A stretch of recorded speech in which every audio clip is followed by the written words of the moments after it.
Time for the press review. First look at what's on the front pages and analysis of the big stories. As it is customary on this show, we look at our sister publication This Day first. Let's see what's on the front page.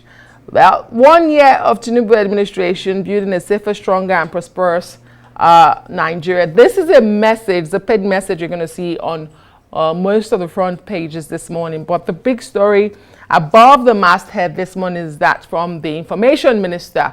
The Minister of Information and National Orientation has been speaking. He says Tinubu's first year transformative journey towards stability.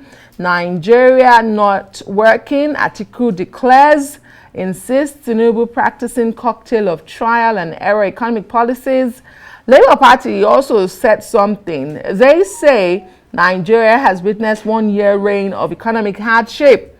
Our PDP says the country's situation worsened under Tinubu. This day for you. Let's look at the Punch.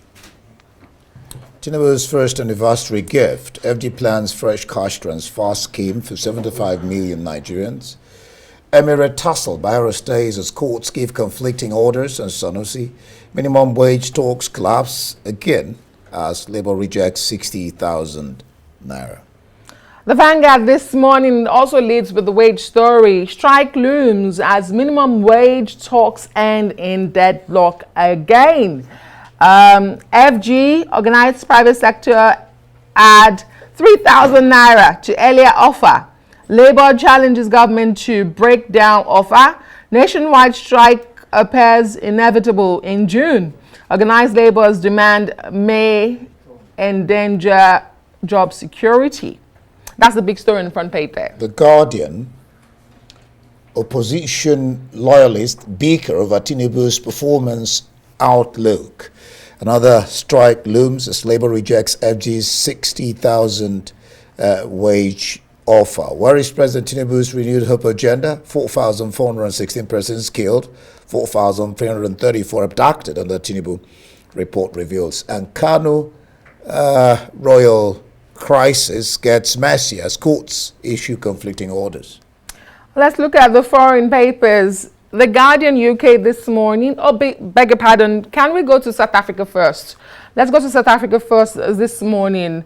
A South Africa paper, The Citizen, make your X. It is the big day in South Africa. May 29, South Africans are going to the polls.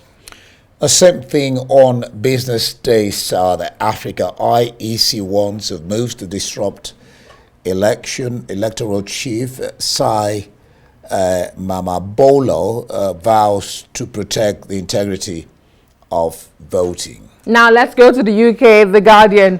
Israeli spy chief threatened ICC official over war crimes inquiry. That's the story that leads the Guardian this morning. All right. The Times. Sunak plans university. The Times. Sunak plans university cuts to boost apprentices. Labour bars Abbott from standing as its candidate.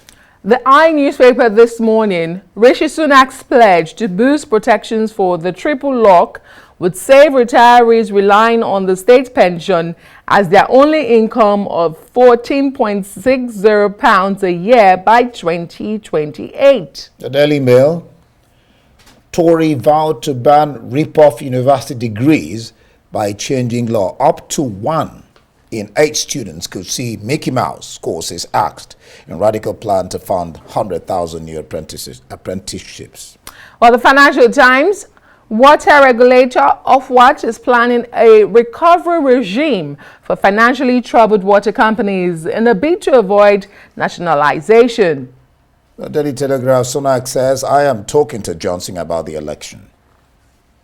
And let's bring in social commentator, journalist, and Arise News analyst, Dr. Constance Okoko, for the review of the papers this midweek. Thank you so much for joining us this Wednesday morning. Good morning, Adesu and Nde. Thank you. Well, let's begin with this day's story, shall we? The front page, National Assembly raises, if I can get that to change, national anthem, the bill. Yes, let's talk about our bill to change the national anthem. Very swift, Dr. Ikoku. Indeed, absolutely swift.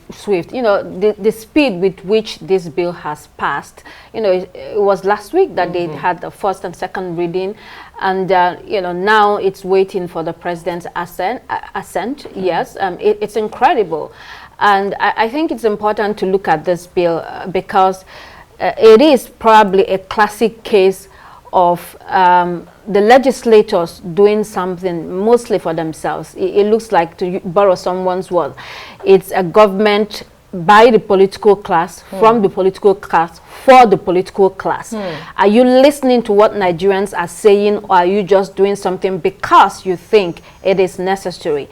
The thing is, you cannot mandate patriotism. Whether you tweak the national anthem, revert to the old one, have a new one, if you do not have the factors that will ensure or promote patriotism in the country, it's not going to happen. No amount of national anthem will change it. So what are the factors? So for instance, national security is important. Social solidarity and cohesion, economic prosperity and well-being, shared ideas and vision, love for history and tradition. These are the things that, if they exist in a country, people would normally love their country and want to work for their country, and their government is effective, then you did not need to be running about concerning the national anthem. Some of them, older politicians, the political class, they have a nostalgia, but this is not the thing that will change the country. I hope they're listening. Well, there are three very interesting stories on the front page of the Punch. It says a mere tussle. It's not going away soon. Bayero stays as courts give conflicting orders on Sanusi. There's also the story of minimum wage talks collapsing again as Labour is rejecting the first 60,000 offer by the federal government. Their major story is Tinubu's first anniversary gift. FG plans fresh cash transfer scheme for 75 million Nigerians. I know of one that the people that fill the forms have not got a kobo. Well, we are being told today that there will be money given to 75 million Nigerians in 50 million households, and they call it a gift. It's not a gift. This money belongs to Nigeria. It's not from the. It's not for the federal government, so it's not a favor. It's a money that belongs to all Nigerians. But we remember that the former Minister of Humanitarian Affairs and Poverty Alleviation, Bete Edu, was suspended. All this is happening under that ministry. So what it means is that they're reinstating all these programs or schemes under the ministry. So there is the Empower, there is the conditional cash transfer, and then the school feeding program and an empowerment program that has been running for a couple of years. And so what it's saying is that it's a way to alleviate poverty, and so these households will get the money. There have been debates about whether these temporary measures are really effective. They are telling us the register has been reviewed in order to stop fraud. We hope that is true, and that changes as well. So I think in general, what are the long-term measures that are necessary to make sure that people are lifted out of poverty? Is there an exit point for all these temporary programs or schemes that they're having, or is this going to continue in perpetuity? And what are also measures that are taking place to make sure that they're actually effective, or are we just throwing money down the drain? So these are some of the questions that need to be addressed by the government. Indeed. Dr. Kuko, there's this English idiom that says time flies when you're having fun. But today is 1 year of the Tinubu administration, but it doesn't look like they are having fun, and if Nigerians are having fun. And if you look at the front page of The Guardian, you can tell that story truly. It says opposition loyally speaker over Tinubu's performance 1 year. And that's why I don't think Nigerians are having fun. Well, the government has given itself a pat in the back and says it's done remarkably well. Of course, they would say so. The opposition disagrees. But I think in general, the view is that it's been a tempestuous 1 year for Nigerians, but for the government as well. It hasn't been easy at all. When you look at all the indicators, they seem to be running amok. If you talk about the GDP, the inflation, general macroeconomic performance, whether it's the budget, flow of money supply, and investment, all those things. And then you also remember that recently we've been told that Nigeria has dropped to fourth largest economy in Africa behind Egypt, South Africa, and Algeria. So we're no longer the largest economy. So that means, is it 8, 9, 10 years of APC government has seen us on a downward spiral? So challenges here and there. Can we come out of this? Can this trajectory be reversed? Of course it can. It depends on the steps that the government will take in the following months. And might I say, they also have 3 years left. So, it's possible, but it also depends on what they are going to be doing. But, this tough pill or a painful pill that Nigerians are swallowing is really painful. I think everyone is hoping that we're able to climb out of this. Well, the Vanguard talks about the Tinubu effect, 365 days on, Tinubu's bittersweet run, and Atiku is also speaking, saying 6 things Tinubu must do to succeed. But its main story is a strike is looming as minimum wage talks ends again in deadlock. Down the line, FG now has enough to clear debts, Wale do. And then there's this story, it's titled Biafra Day. IPOB insists on May 30 sit at home in the southeast. Is this still subsisting, the sit at home? Or yes. The sit at home still happens every Monday. I was in the East recently. However, it's not as strong as it used to be before. Before it's like everywhere is completely dead. But these days, around 11 o'clock, you see people moving. But there are a lot of people that are also afraid of their lives. So because of that, out of fear, they stay at home until Tuesday when activities, regain. But the thing is that it's hurting the economy in the southeast. This particular civil war day, which they have declared, yes, is one day, but every Monday of the week, many state governments or all the state governments in the southeast have tried to stop it, but it's been almost impossible. But that's a problem. Indeed. Then talk about the story. It's really a problem because it borders on what are the state governors doing on security. I mean, this is a state and a little group is telling people to sit at home and then nothing is happening. It also shows the power of the group. It doesn't make sense. It doesn't make sense. Against the state. Well, 5G now has enough to clear debts. Wale Edu is saying that. Yeah, Minister Wale Edu is saying that there has been some growth in the agri sector, and so it says it gives the government the opportunity to be able to pay off some debt. They are no longer resorting to ways and means, and that they're able to have some cash within the agri sector to stabilize the economy. A lot of declarations. He also says this helps them to pull people out of poverty. Declarations. In reality, I don't know. We see what is happening in the agri sector in the north. In the middle belt where we get our food. So I think that it leaves much to be desired about this particular declaration concerning growth in the agri sector. Well, let's look at The Guardian UK talking about spies. The Guardian UK, Dr. Koko, do you make sense of this story? Israeli spy chief.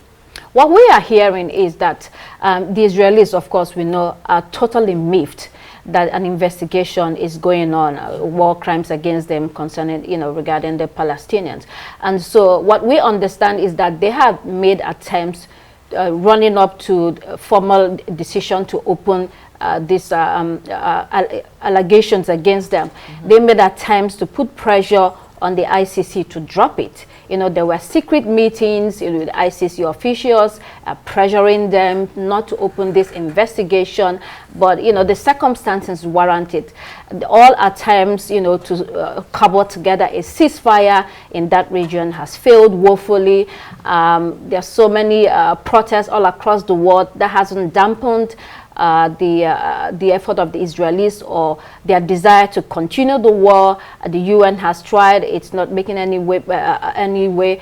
But you can see now that the Spanish, Spain, Norway, and Ireland have decided that they are going to recognize a Palestinian state. How significant would that be? Yeah, it is significant because it shows it shows that that alliance and an unquestionable support for Israel in the West is being shattered.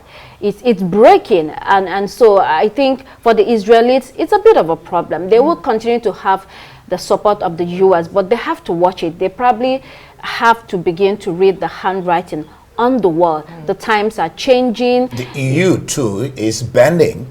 It's not as it used to be for Israel. And if this allegation is, confirmed, the Israeli chief should be taken to court.